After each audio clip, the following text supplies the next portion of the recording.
The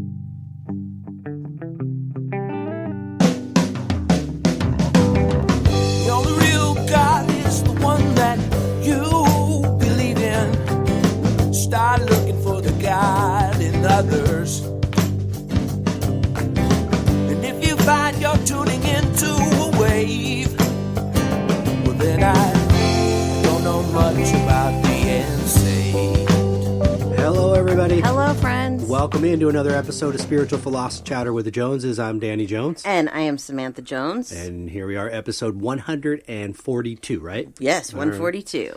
What is our topic? This is Reprogramming Your Mind, Part 2. Part 2. Part dos. Cool. Obviously, we had some leftover. We had a lot of leftover. Yeah. Cool. Yeah. Residual is good. Yes. All right. Well, before we do that, do you want to share anything from part 1? Yeah, we're going to talk about a lot of it. So the only thing that I wanted to share was we had recognized that Betty White had passed away. Yeah. And so one of our friends, she put on the group, she said, please do a Betty White reading. And so I wanted to address this. Okay. I can't do that. Not right now. So there's a couple of reasons why. First of all, she's just passed, and usually we try and leave the spirits alone until they have gone through a process. Secondly, I'm not directly connected to her. I don't have permission to read her. I don't know her. She would have to come to me, really, is what happens. I have had it happen with a couple of celebrities, Walt Disney being one of them. But I was in his museum, his family museum, when it happened for the first time. Right. So I personally feel that to have a connection with somebody that you're not connected to, they need to come to you. Yeah. So if Betty White wants to come to me and talk, I'll absolutely be happy to do a reading. Yeah. Absolutely. But that would be awesome. I think also, like, even if that wasn't the case, like, even if I could go, hey, Betty, which is possible, I don't think I would want to. Because I feel like those people aren't celebrities over there anymore. That's just, you know, a soul. I don't know her personally. Yeah. So I feel like I'd be kind of invading her privacy. But if she wants to come to me, you know. Well, what would you really ask her? You know what I mean? I know, it's a good question, yeah. Are you just going to be a fangirl and I don't know. tell me what it was like all those years on Golden Girls? You know? Yeah. I don't know. Yeah, I don't either. I see your point is where you have like a family member or a friend that comes to you and says with specific questions. Specific questions, yeah, for sure. Any kind of connection like that. Even if it's like, I met Betty 10 years ago. That might even work to be enough of a connection. But not knowing her or anybody that knows her, it's like, I'm just reaching there. My spirit guides might answer questions. Like if I ask them questions, it may come from them. But the only time that I've ever connected to a celebrity was when they've come to me. Right. So Cool. So I wanted to talk about that. And then we answer 2 questions every week. All right. So let's answer this question first from Hillary. She says, I know you said you can see if an animal is close to crossing overs. Can you see freak accidents? For instance, a good friend had a horse break his leg in a freak accident today and had to be put down. Have you ever done a reading and had something like that come up where you can see something will happen sometime in the near future? That's a great question. And I'm only going to answer this question for myself, not for other psychics. No, I don't. But there's a reason for that. I don't want to. I don't want to see those types of accidents. The only really exception is if there's something that I can do to help, if to make it different, to change it. But that really hasn't happened very often. I tend to keep my readings very upbeat. I don't, if the universe doesn't like offer that information to me, I don't go looking for it. Right. You know, it's just not, it's not something I don't know. I don't know how to explain it. And you've even said in the past, where I know we've talked about this, that when you do pet readings for pets that have passed, you ask not to be shown. Yes. Like, if it was a bad accident. If it was brutal, yeah. I had a psychic reading in the early 2000s. I've talked about her by Hylan. And Hylan came over the same night that my ex-husband got in his motorcycle accident. And she did not tell me that he was going to be in a motorcycle accident. So I actually messaged her the next day and asked her, did you know that anything was going to happen? And she said, I knew that he was going to be in an accident, but I can't tell you because I can't change things. Right. So that's another reason. And that would just worry you. Yeah, it would worry. Yeah. One of the first things that my mom told me after my abilities was how one of my dogs we were going to know it was time to put her to sleep. And it only happened like a week later, maybe not even that. Actually, it was like 3 days later or something. And that was hard on me, you know. I think they were trying to teach me about my abilities and that this is how it worked. But for the most part, I feel like if I can't change it and it's only going to stress me out or make things worse, I don't want to know about it. And I feel like that for my clients too, you know. If you know that there's an accident coming like this with your friend with the horse and it's not preventable, what I'm telling you is going to make things worse. You're going to sit on edge waiting for it. Even if I do know and I tell you and you can't fix it, you know, you're going to, it's just going to make it worse. It's just, you're just going to sit there and worry until it happens. My mom had a psychic that told her that my grandfather was going to be in a plane crash. He had his own plane. Right. And she stressed about that for years. And he never was. So there's all reasons why we don't, or at least for me, I don't want to get into the bad. So I hope that answers that question for Hillary. Good question. Yeah. Yes, I love that. That was good. And then the second one is from Shauna.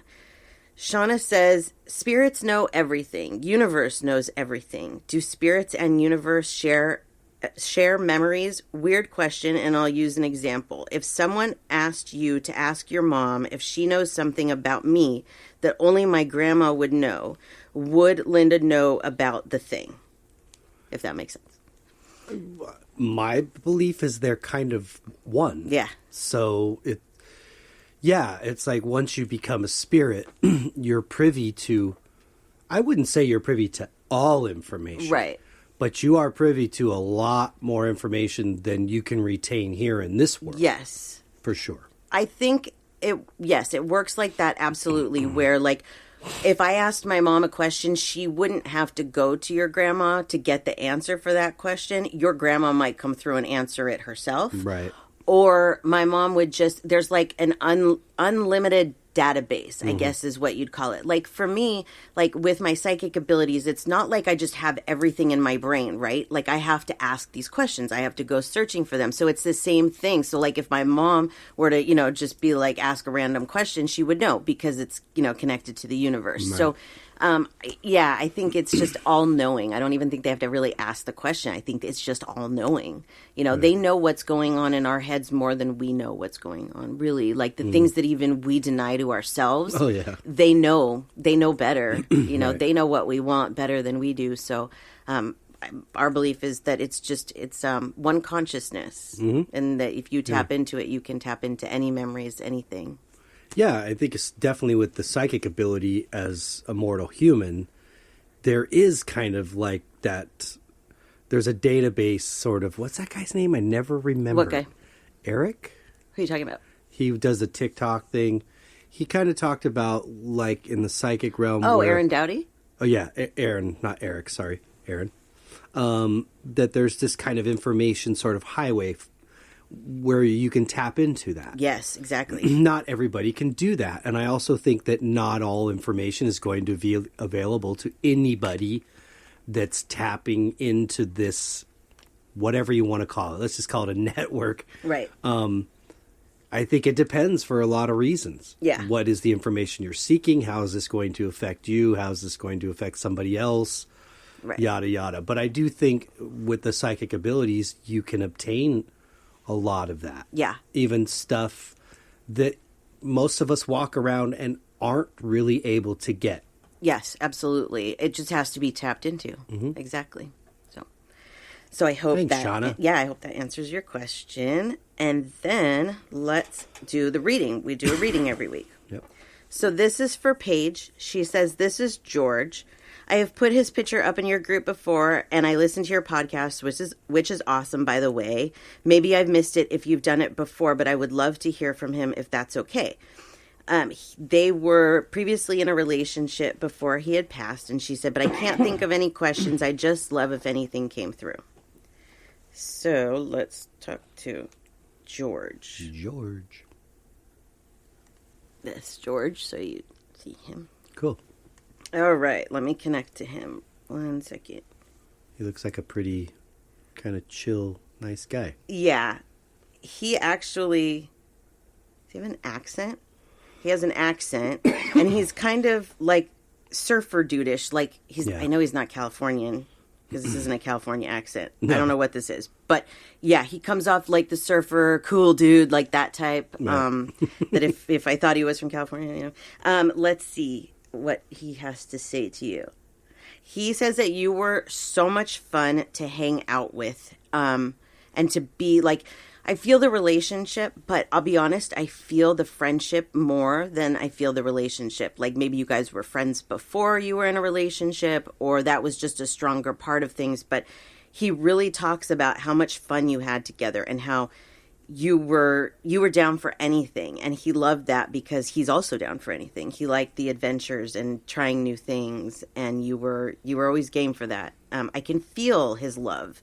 Like sometimes it becomes overwhelming and it's like the tears, I can feel the tears well up in my eyes. And that's what's happening with him is I feel his love for you and how he wants you to know that love for you did not die when he did. That he will always have that. And that he's sorry that the relationship did not work out. That was not your fault. He said, I mean, it takes two people in a relationship, really. But what he's saying is that a lot of the things that happened were his issues, and not listening was one of the big things that he said. He's telling me that you would try and verbalize things to him, and he wouldn't listen, and so things wouldn't be resolved, and it would just get worse and worse, and that was a part of the demise of the relationship, and that he's sorry for that. That wasn't... he didn't intend for that. This was just a part of his personality and how he was raised and his kind of like inner child and shadow work type. That's something that he should have focused on in life, he's telling me. But it wasn't you. It wasn't your fault. And he loves you very much, and he's happy. He says you're happy, and he's so happy to see that you're happy. And he feels like if you guys would have stayed together, it would have been even worse because, like, he would have passed anyways. That was just what was going to happen in his life. And then imagine that if you would have still been with him and had to really carry that around if you were married and had kids and all that. Mm-hmm. So he feels like you dodged a bullet, actually. And he actually stopped me when I said that, dodging a bullet. And there's a reason why. I don't think he killed himself, and I think that he might be pointing this out, that a lot of times they want to set the record straight of, I did not kill myself, and I really feel like that's what he's saying. Not that there was a gun involved, but that's what he stopped me and said. He did not kill himself. By the photograph, he looks kind of young, so I was assuming, and I don't know if that's wrong, that he passed away pretty young. I don't know. Let's see. The photograph looks kind of modern. I think that this is an older photo, obviously before he passed out. But okay. I think that it's a little bit old. It's not. It's not up to date to when he passed, is what I'm feeling. So I don't feel like he was older, like our age or anything like that. I feel like he was younger. He died way before his time. Let's put it there. Yeah, and I do feel like there were some drugs that were involved in his situation, and so that probably made people think that he did it on purpose. But I don't feel like he OD'd on purpose or anything like that. So he wants anything that you feel in your heart about that. He wants you to let go, because that's not the case at all. Right. So there we go. Cool. Yay. Well, thanks, George. That's good. Thanks, George and Paige. Yeah, thank you so much. Very nice. Yay. So that's all I have for you from last week. Very good. All right, then. Well, let's jump into it. Episode 142, Reprogramming Your Mind, Part 2. Part 2. Yay. Yeah, last week, if you haven't listened to it, I would definitely go back and listen to that episode first. We did skip around a lot, which is probably what we're going to do in this episode. Just talking about different things, different ways to reprogram our minds, because this is such a complex topic. It's like you can reprogram your mind when it comes to a relationship, but that might not reprogram your mind when it comes to the way you eat. You can, you know what I mean? Like there's so many different areas to cover in here, and so we didn't even touch on half of them. I did challenge our listeners last week to try and change something this week. Try and whatever it is, like maybe the biggest thing that they had that they felt they needed to work on that and see how it went. And so I did get somebody that messaged me. Her name is Kathleen. Let me read what she said. I took your challenge to try and reprogram my mind. I decided to work on how I handle my husband. I love him so much, and so I don't understand why he is always so cold and snappy with me. I never told him how I felt. I just deal with it and usually walk around sad, and maybe that makes me cold myself. I don't know. This week I started reacting different to his unkind words. When he would be short with me, instead of putting my head down and walking away, I said something nice to him or asked him an engaging question. I usually just say bye to him when he leaves for work. This week I told him to have a good day and even threw out some I love yous. It took him a while, I think, for him to catch on, but once he did, he started to become different with me. He even told me he loved me yesterday and that he loves the changes I've made. Wow. Yeah. Good for you. Yeah. And that's a tough one to go to That's because... a really tough one. Yeah. So I'm going to assume that she had... been feeling maybe like she needed to do this for that to be the first one for her to go to. Right. But that's, that is really like, I think it's an important way of looking at this is that when you do change your mind and it changes the reaction that you give to people, they're forced to make a different reaction to you. Because if you're sweet to them and you're saying nice things to them and they're still being a jerk, they know they're being a jerk. Right. And it points it out clearly. So, yeah. Super impressed with that, Kathleen. Yeah. Thank you, Kathleen. That's great. I did one this week, too. I don't know if you did. But my thing is that I am always very fearful of being happy. I feel like when I let my guard down completely, like when I'm like, oh, this is wonderful. Like, I love everything. And that something bad is going to happen. And so this week I've really worked on my gratitude, on being grateful for everything. And I mean everything. Like, for example, we had some really, really bad mud from rain. Like the rain was really heavy and we had the bad mud and the dogs were, tracking it all over the place. But I said, you know what? I'm so thankful for that mud. Because I live here now instead of the old house where the mud was so bad there that it would have been a completely different situation. I'm grateful for this. Thank you for the mud. I know that sounds weird, but thank you. Everything that I could be grateful for, I was. And yesterday I even told you that we went out and it was such a beautiful day. And I kept thinking, wow, this is such a beautiful day. And I'm so glad to be outside. And then I kept sidetracking myself. Why are you being so positive? Right. Why aren't you worried about that you're being so positive and something's going to come knock you off? And every time I was like, no, you're not getting in my head, little monster of unhappiness. Right. It's hard. Yeah, sometimes it can be really. It is really challenge. hard. Yeah. I feel like I try to stay in it a lot of that reprogramming kind of mentality. Always trying to find the better. I do too. Even when in my mind, the first thought might be on a negative side of things, I try to combat that immediately with, nah, right. This is actually really good. Yes, that's great. That's and then one of tell yourself the reasons why. Prove it to yourself. Yeah. If you can think that quickly negatively, then challenge yourself to, respond to that positively and see, can you find something positive in that?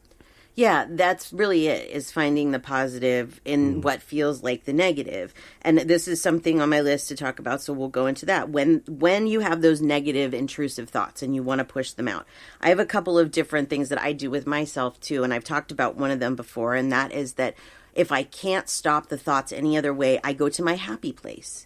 And I imagine myself walking into Disneyland. That's my happy place. And I read the signs as I'm walking in, and I notice the people. And I just imagine this happening in my head. I visualize this. And I go with this as long as I need to. And I know Disneyland like the back of my hand. So pick something that you know very well and you love, because I've never actually made it completely down Main Street doing this. The thought goes away. But I know that if I needed to, I have a lot to go, But I just picture like the things that I would see there and try and get my mind off of it that way. And that really does help. It does. I started smelling like churros and popcorn all of a sudden. Disneyland. Yeah. Too bad the Rona. I know. Something else that I've started doing recently is that I ask myself if this is normal for me. So when I'm anxious and I want to stop it, one of the things that I do is go, is this your normal anxiety? Do you always feel like this? Because really, 9 times out of 10, even more probably, right. It is. And just reminding myself that this is normal for me helps me to calm down. Right. It makes me realize, okay, you're not, waiting for something to come or whatever it is that I'm stressing about. Just relax because this is normal. And I'm trying to change that normal. I'm trying to make it so it's not normal, right. which is working. It's hard. It's coming slowly.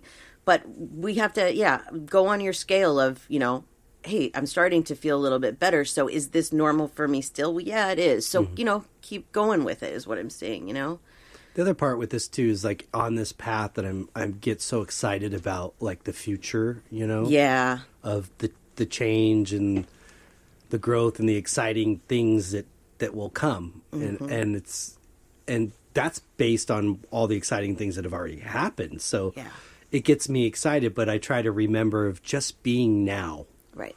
Like don't worry for the big, the big thing. Yeah, exactly. Just like let whatever's going to happen and just try to enjoy this. And that puts me in a much more positive frame of mind when I try to just enjoy the moment. Right. And even if it has to boil down to, look, I'm breathing. Like, pay attention to my breathing for a minute. Yeah, exactly. God, think about how many people died yesterday that don't get to breathe. So I try to even do it like that sometimes if I have to. Yeah. But there was something else I was going to say, and I can't remember. Go ahead. It'll come to me. That kind of reminded me of something else. I know people do this a lot, especially people that are as addicted to their animals as I am, where you worry about your pet's death. Like there's people on TikTok that say this. My dog's sleeping in the corner while I'm over here crying about his death and he's healthy and fine, know? I love my dogs so much, and I love when they're all 3 lined up in their beds at night. That makes me so happy. And I would a lot of times be like, so don't die because I love this, Right. Now I try and just go to, I'm so grateful for the fact that I have this time in my life. Right. Like with our Great Dane, our big Great Dane, he's 4 years old and they have a short life expectancy. And so I worry a lot about him and I have to stop doing that. And so one of the ways I do that is I just find myself being grateful for every moment that we have together. When I lay on the ground with him or whatever, I'm just like, oh, I love you so much. I'm so grateful for this, so that when the time comes, you have those memories to go back to and you don't feel guilty about, oh, I should have done this more. I should have done that more. Right. Because it's going to happen. It's going to happen. Right. You're just going to be out of time, and that part makes it miserable. Yeah. I do remember what I was going to say, and that it probably, because you pointed on it with the death issue, is that the top 3 reasons that negativity even enters my mind usually is either love, money, or death. You're right. Yep. And so instead of running from the thoughts, I try to face them. Yeah. And question myself, what's the worst that's going to happen? Right. You know what I mean? Like, from everything that I've read, to listen to understand and believe that dying is as easy as breathing. Yes. And so a lot of that fear, I don't spend a lot of time in that room per se anymore. Right. I used to spend a lot of time in that area. Yeah. And negativity and fighting myself, and it's more probably about finance. Yeah. For me. Yeah. Like, Sure. And then having to address that within myself. Mm-hmm. Really, what if you got a check in the mail today for $1 million? Is it really going to do that much, make you that different? Right. Is it going to make everything that different? No, it wouldn't really. So it just, if anything, it will complicate things. Yeah, totally. So I try to look at those thoughts and address them. And what that's doing is it's kind of calming me, It's going, yeah, you're right. Maybe I shouldn't really worry about that right now. Yeah. Seems silly, I like that you pointed out what's the worst that's going to happen, because this is something that we do with our daughter, because she's a straight A student and she stresses on tests so much. And it's like, Why, though? Because you know you're going to do good. And so one of the things, like in these situations that we've started saying to her is, what is the worst that's going to happen? You're going to fail the test? Right. It's not going to bring your grade down. No. And you know you're not going to fail the test because you've never failed a test in your life. That was funny because she said that this is one of the last times or during finals, this last round, and before spring or winter break. And we were talking to her about it, and I said, so are you nervous? How'd it go? Whatever. Or before she took it, and she's like, well, you know what? I'm not even worried about this one particular one because I have such a high grade. Yeah. I can fail the final and still get an A. And I thought, That was oh my a great gosh, way. I never, ever. And I told her, I said, I'm so proud of you for setting yourself up like that in life. I couldn't do that. No. I walked into finals with already a C or maybe bordering on a D. So taking the final was going to determine whether I failed or not. I walked out of one of my finals because I wasn't going to pass anyway. So I was like, I'm just going to go. Yeah. Because it's not worth it. It's incredible. So but that's definitely something that with a lot of things in her life that we're able to say, what is the worst that's going to happen? Right. Because most of the time, if not all the time, that doesn't happen. And so we're so focused on the negative. And if we could just say, yeah, you're right. So what? Right. So what if that happens? The worst that would happen today is that I would die.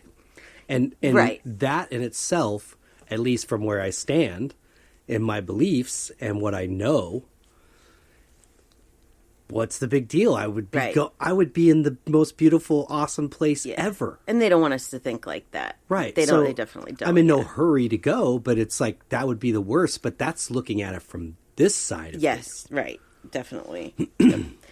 Something interesting happened to me a couple of days ago, and the way that I responded to it is completely different than how I would have responded to it. And what happened is that I have this reading group on Facebook, and a lady messaged me that she had posted for a reading about a month ago, and she didn't get a response. And I can't remember exactly what she said, but I said, yeah, I'm just one person. I said, I try to get to as many as I can. But you can go ahead and edit your post, and then that bumps it up to the top so I can see it. Her response was, well, maybe you're just fake. Right. And I was like, but wait, what does that have to do with anything that we're talking about here? First of all, but secondly, no, I'm not. I'm just working really hard, where a few years ago, even definitely 10, 20 years ago, I would have lost my mind on this woman. I would have given her all the reasons why I wasn't fake and all the reasons why she shouldn't talk like that to somebody she doesn't know. But you know what I did? And maybe the first part of it was wrong, but I laughed at her comment. You can react to it. I laughed at it, and then I blocked her. What's the point? Right. What's the point of any of it? I'm not going to engage with her. It was just a waste of your energy. Yeah, it really is. I'm not the type of person that's going to engage on the internet. Even if I see somebody on TikTok or something that I feel like they're not doing something right with their animal, I still scroll right by it. And right. There's a million other people that are going to comment on exactly what I'm thinking. I'm going to stay out of it. Right. It's a way of finding peace within yourself. I told you about what happened with this woman, and I let it go. Yeah. Where when I first started with my abilities, I would have thought about it all day. Yeah. All day. I would have thought about all the things I should have said to her that I didn't. I may have even unblocked her and sent her back a couple choice words and then blocked her again. But I'm just done. And it's so freeing to feel that way, to be like, I'm just not going to let somebody that I don't even know hurt me like that. It's not worth it. Yep. Yeah. So there's another area to change your thought process in. So Charlie asked a question.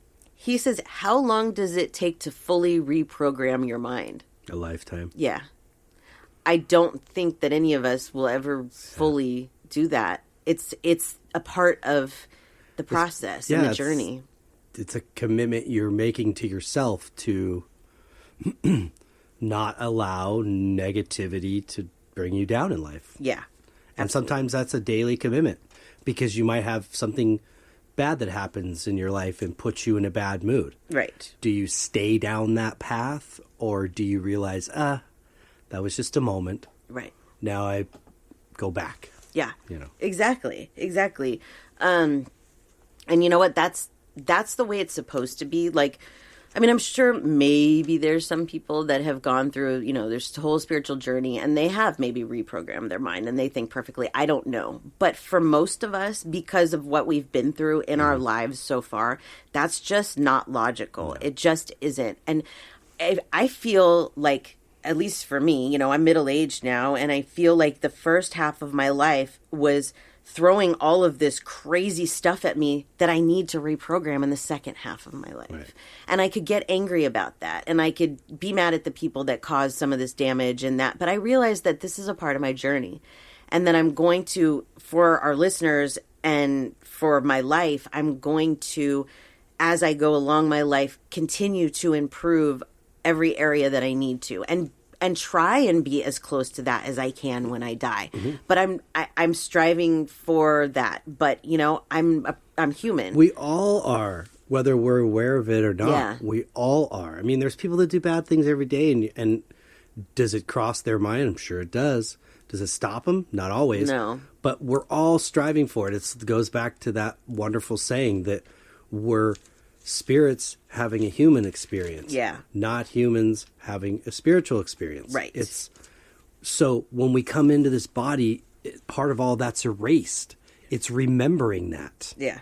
And that's the reprogramming. It's remembering. Yes. And changing all your reactions to what the world throws at you. Yeah. That's the hard part. Is you want to, well, so-and-so did that. Totally. And you know what? They're on Facebook talking about fighting and beating people up. Why shouldn't I? Well, you can if you want. Do you think it's really going to make you feel better? Right. For a moment, people love that. Yeah. But see, the thing is, it's like a drug. Yeah. You feed off that anger and that negativity, and then you just want more. Yeah. But the same thing is with the positivity. You just got to give it that energy and that chance like you do negativity. Yeah. And it is just rewarding, if not more. But I think we're all from the same source. Yeah. So we do these lives to get closer to the source. Right. And each time we come down here, we're learning these lessons and sort of remembering, oh, yeah. I'm not just in a body. I'm not just a body, a human. I'm in a body. Yeah. Yeah. And that changes a lot for me in the mentality of how do I want to do this, whatever it is I'm facing. Mm-hmm. Totally. You said about he did it, that type of thing. He did this or he did that. Mm-hmm. Retaliation, revenge, it never gets you anywhere. Mm-mm. It really doesn't. The best thing that you can do with somebody that's wronged you is love them, pray for them, forgive them. Mm-hmm. That's, but oh, he did this to me, oh, my husband cheated on me, so I'm going to cheat on him too. No. That does not how this works. Right. At least it's not how it should work, Many years ago, I ran a stop sign and I got pulled over by a cop. And there was a guy in front of me that ran the stop sign first. And so I said to the cop, I was like, but he did it first. I was like 20, I was like, that guy did it first and you pulled me over. And he's like, don't say that kind of stuff. He's like, don't, because that right there makes me want to give you a ticket and I'm letting you go for what you did. But, it's true. It's right. Like, it makes you look arrogant, cocky, like, oh, well, I don't have to play by the rules because that guy didn't. Mm-hmm. That's not really fair. That's not a good way to look at life. No. Yeah. So there's something heavy that I want to talk about, and that's religion. Okay. Reprogramming your mind after... Look, 111. Oh, my gosh. Yeah. Reprogramming your mind after religious trauma. This is from Brittany. She says, how can one experiencing a spiritual awakening who has strong Christian roots reprogram the mind not to jump to the you're going to hell complex as you embrace your gifts? In church, they teach that tarot and fortune telling are of the devil. I don't believe that now, but I do struggle with the insecurity it's left, and it makes it hard to trust my intuition and embrace my natural gifts. Yeah, that's common. That's very common. Yeah. I grew up without religion for the most part until I went into middle school. And then I was in religious schools, which was very weird. And I saw the different ways that these kids were raised and the things that they were taught to fear. And it made me really sad because I was never taught to fear tarot cards or anything like that. You know, I wasn't taught that if I had sex before I was married, I was going to go to hell. Come on, man. Really? Right. Then most of the people on this planet are going to go to hell. Right. You know, there's so many things that we are taught that we might go to hell for. And it is really hard, I think, for a lot of people, especially if you're deep into religion, to reprogram your mind because of that threat of hell. Because I remember when I was deep into religion in like my 20s and 30s, there were times where I felt like I should be questioning things. I should be questioning what these people are saying in church. Because they did. I do remember going once and they talked about crystals and tarot cards. And I had crystals and tarot cards at home, and I'm thinking, but I'm a good person. Right. Like, I don't deserve to go to hell just because I like to play with tarot cards. You know, what's wrong with that? That's not the devil giving you that information. That's the universe. That's God, if you really want to use it that way. It is. It's just, you know, maybe a different way that it's looked at. Right. But that threat of hell can scare people so much. Yeah. I like you, I wasn't raised with religion in my house. My parents, you know, they said say your prayers and whatever kind of thing. And I think, you know, God would be mentioned, but it wasn't a regular thing. Right. I sought it out in my late teens, right before my 20s, and which at first was like amazing. And the worship is worship. Okay, like whatever you want, it's acknowledged by the universe. If you're acknowledging something greater than you that does have some level of control and insight, greater insight, you're worshiping. Right. And therefore, our Creator, whether you're sitting in a Muslim synagogue, or I could be saying this all wrong, a church, synagogue, temple, whatever it is, it's recognized from the Creator is all the same. Yes. But getting involved in things that do share some negativity can be really scary. Yeah. And so I got really involved and then eventually left. But when I say worship is because I've felt the same things that I feel now in some of those rooms at particular times. Yeah. So I know that it's all relative. It is, yeah. It's just a matter of what it is you want to call it. Yeah. And so I don't really particularly care to call it. However, I see so much.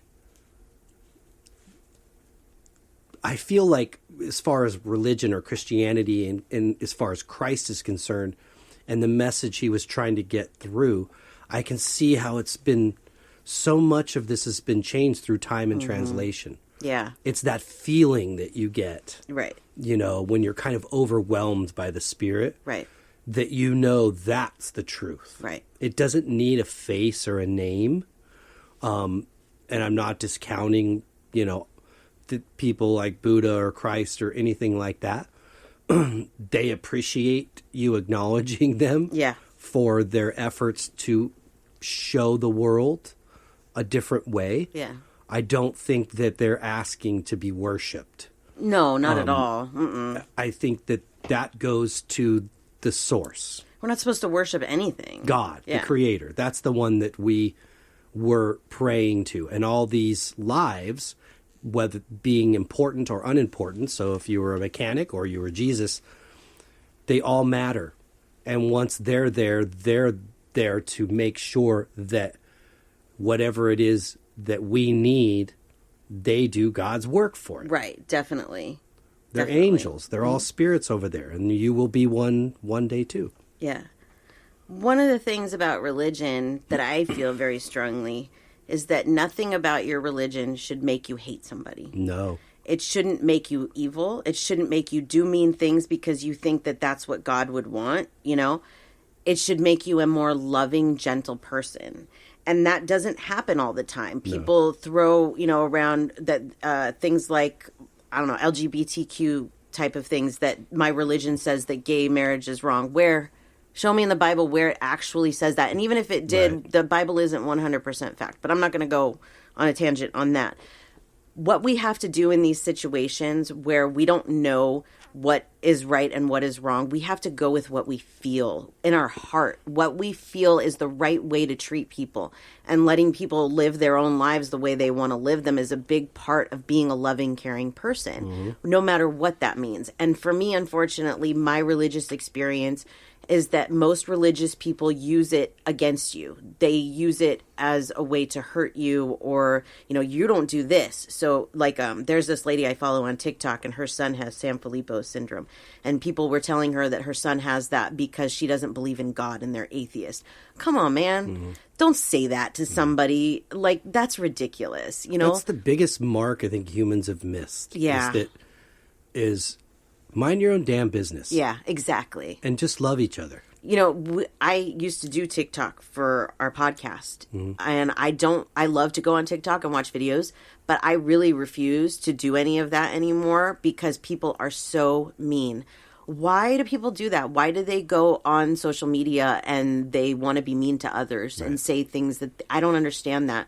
If you do that, work on that one. I would say it's not necessary. Right. We're supposed to be loved. Well, that's the catch-22 of it all, is that we're all going to judge ourselves when we go. And so those people that want to sit there and antagonize and push buttons and spread negativity and hatred, they're going to sit in their life review at the end of it all and go, man, did I waste a lot of time? Because guess what? Now I got to go back. Yeah. And there's no guarantee I'm handed the same deck. Yeah. Actually, I can guarantee you won't be handed the same deck. Yeah. You're going to be somebody different with a new set of challenges and a new set of goals, and a new mind. Yep. It's as wonderful as the life itself is. And you should be lucky you couldn't remember the previous life. Because you'd be walking. Oh my gosh, no! We'd be walking into the next one, going, "Oh crap! There's too much. Yeah. When's it coming?" Yeah, I'm thankful for that. Because that would really suck. Like, some people are like, I'd really like to know about my past lives and what they were all about and this and that. But the trauma that came with them and everything, like, I can't even deal with a lot of the trauma still that from my childhood. I don't want to deal with it from other. Save that for later.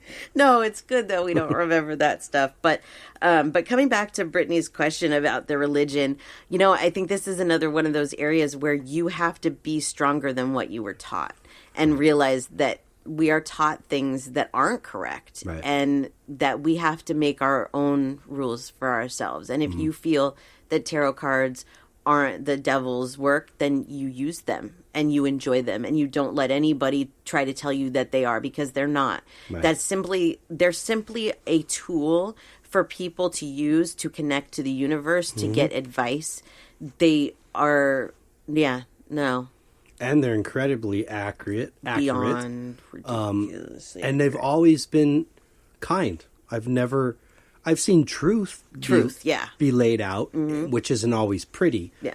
But they're kind. They're not they're not used, in spells and screwing with people, and that's a bunch of baloney. Yeah. But they're very accurate in explaining what could be currently happening in your life, and also explaining what could be to come in your life.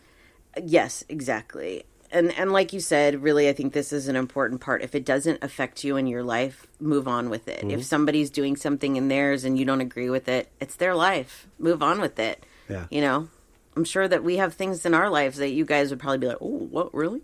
But it's our lives, We live the way we want to. Yeah. And you guys live the way you want to, and we will never judge you for that. Right. Let's see what else is on my list. Over-planning and overthinking. I am a huge overthinker and over-planner, and this is something I've had to learn to change. I own a pet sitting business for 20 years, and in this, I started noticing towards the end that I was micromanaging everything.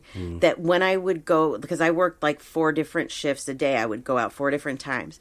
And I always had to, in my head, plan out exactly how it was going to go. Even though, like, my walks, I did the same, where they were everyday walks. I always micromanaged. I'm going to go here, here, here, and I'm going to stop here, and I'm going to be done by this time. And a lot of times I worried, how am I going to get this done? How am I going to be able to get all these sits done in one day? And you know what? I always did. Yeah. But for some reason, every day I was like, oh, this is so much. I don't know how I'm going to get this all done.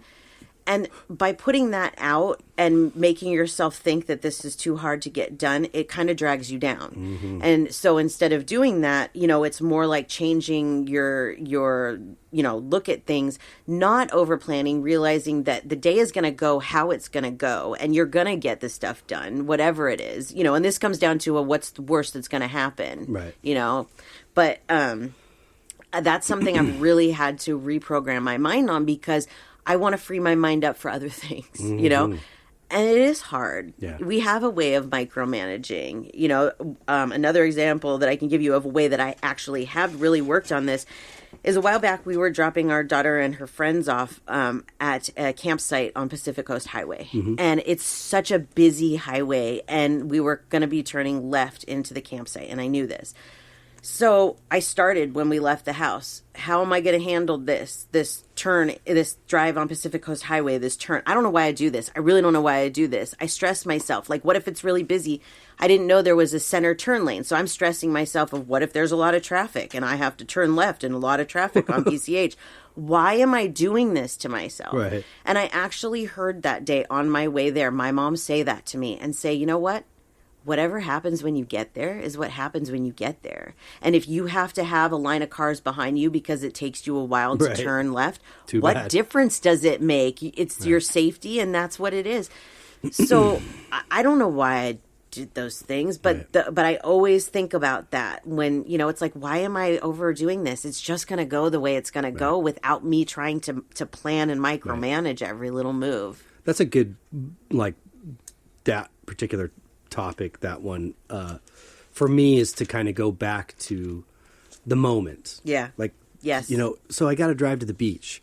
Why don't you just enjoy the drive to the beach and then worry about the turn when you get to the turn? Yeah, totally. Like for me in my life, music is such a big element, and I tend to obsess on it a bit and try to overplan or just plan. I like overplan, I like to have a lot of runs rampant in this house. Things set up as like, ooh, this is what we do next. Yeah. And this is what we could do next. And this is what we could do, Yeah. And I'm waiting, patiently. When is this moment? When is it's going to click? And, 9 years into it, I realize you're 9 years into it. Yeah. Why just enjoy it? Enjoy it. You've now with one group, you've had a multitude of players come through this group. You've created something that people want to be a part of. Yeah. And that people are coming in and people are leaving. Yeah. And as hard as that is, I'm getting to enjoy kind of the best of both worlds. Yeah. I get to play music, but then I also, with good players, but then I get to play with other people. Right. So it's that part of just enjoy it. Yeah. And I'm trying to really stick with that, The art too, but that's a singular thing. It's solitary. I only do it with myself. Yeah. So I've been focusing a lot on my more administrative part, and boosting my social media and things like that. And even then, I'm just like, just enjoy it. Right. It's going to take time. Accept that. But if you're enjoying it in the process, I now slow down enough to go, wow, all these people, wow, there's a lot of good art that people are following me, or I'm following, and I get to really see what other people are doing. Right. So it's just stopping myself as soon as I can with those type of thoughts. Because if you go spend a whole day, you're most likely going to just stay on that. Yeah. That really is it, I think, absolutely. Let's see, there was something else I wanted to say. Okay, well, first, let's go back. Let's talk to our listeners, because they have advice to the rest of our listeners. And you know what? We've talked about this before, but we have a reading group, we have a group for the podcast. I also have a reading group. But the group for the podcast is a discussion group, and that's where we kind of put these episodes together. And so I asked them last week for advice for the rest of our listeners of how to reprogram their brain. So let's hear what a few have. Very good. Kathy said, be present. Focus on what you see, feel, and hear. And that is really important. And I think that's also like if you are spiraling, if there is something that is happening, that's another way to stop it, is to put yourself back into the moment. What's around you? You know, there's I can't remember what it was. It's something for anxiety, but it's like, name 5 things that you see, 4 things that you hear, 3 things that you smell, or whatever. This is supposed to bring your anxiety down if you do this. But this is also really good to stop the thoughts, to reprogram the brain, you know. To redirect yourself. Redirect yourself, exactly. Yeah. And being grateful for all of those things that you see, feel, and hear, because not everybody gets to see those things because they might be blind, or they don't get to hear those things because they might be deaf. Yeah. Those types of things will change your mind into going, wow, I am so grateful. And that makes you happier, you know. Sash said, there is a meditation by Bob Proctor called Guided Abundance Meditation, and that helps me a lot. Bob Proctor did the documentary, oh gosh, what is it called? Damn, I can't remember what it's called. The Secret, that's what it's called. And this was really, really popular for a while. This is about the law of attraction. So I don't know what this other meditation is, but I would recommend too, on top of this meditation that she's talking about, is The Secret. Because The Secret does teach you how everything that you bring to yourself, everything you put out, you bring back to yourself. And that's important because if you put negativity out, you're going to get negativity back. Right. So I definitely would recommend that as well. Charlie's so sweet. He said, get mentored by Samantha Jones. That's cool. I thought that was very sweet. Yeah. And you know what? I love to mentor people, and I work with several people, and it's definitely, I feel like the changes that I've made in myself do help me to be able to help other people. You know, I'm not perfect, and I do still have my moments. This morning, I woke up to a bunch of messages from a bunch of different people, and after reading and listening to them, I was very overwhelmed, and I was like, okay, I started feeling myself getting anxious and nervous. And I was like, okay, first of all, maybe you shouldn't even open your phone until you've had your coffee and listen to some music, you know. But also, like, that's a way of reprogramming, you know, my mind in this situation, you know.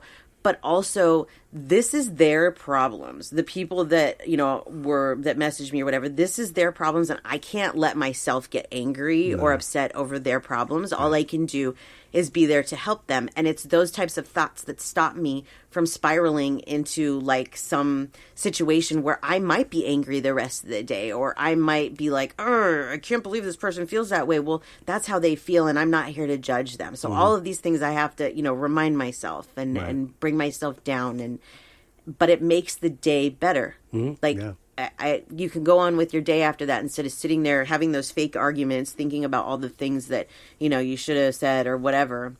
You know, you got to let it go. Move on with your day. It's a beautiful day. Every day is a beautiful day. Yeah. But one other piece of advice that I have is to remember that everything happens for a reason. And that no matter how much you overthink something, how much you try and change it, you go back to that episode of everything happens for a reason. It really does. So if we stop our brains in the process of a lot of the things that would go against that, that helps too. Just stop and believe everything happens for a reason. You're here for a reason. You're here for a lot of reasons, but also you chose to be here. Yeah. You know, there's things I see all the time on the internet that are like, you know, 20 years ago, my parents decided to have sex and now here I am and I have to pay bills. And it's like, well, that's not exactly how this happened. No. You actually picked to be in the body that you are. You picked to be born to the parents that you were born to. Believe it or not, I chose to go through all the things that I've been going through and all the things I've gone through in my life, losing my mom, not knowing who my dad is, you know, I chose these things. Why would I choose these things? Because there was a particular set of lessons that you needed to learn this time around that you have not passed yet. You may have faced them before, but you haven't passed them. Right. Or maybe this is the first time. You don't remember. You don't know. Yeah, I don't know. I have no idea. But I do know that all of these things happen for a reason and that they are helping to build my story and to build my character. And it's like, you know, here's a good example, like Biodome. Do you remember the movie Biodome, where they started with a dome that was 100% clean inside and they wanted to keep it that way? Well, that's not logical, okay? We can't expect to clean up something that's 100% clean. We are all damaged to whatever, we have to bring ourselves back up to that level. Our childhoods, our, early relationships, whatever it was that hurt us in the first part of our lives, we now have to undo that ourselves. And that's one of the things that we are here for on this planet. It's what we're here for. We chose to be here. Exactly. We accepted the challenge. We did, as heavy as that is. Stepping up to the challenge raises your vibration. Oh, Living in the positive instead of the negative raises your vibration. Great point. And when your vibration is raised to the same frequency, think of it again as like a radio, you're trying to tune in.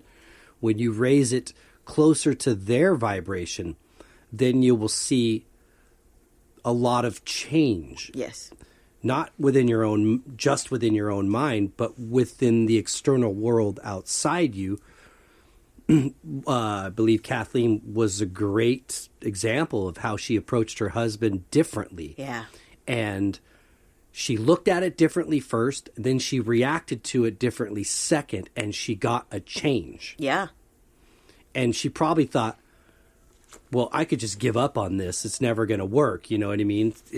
I just will walk away, bow my head in sadness, and live like this forever. Yeah. Well, good for you that you didn't.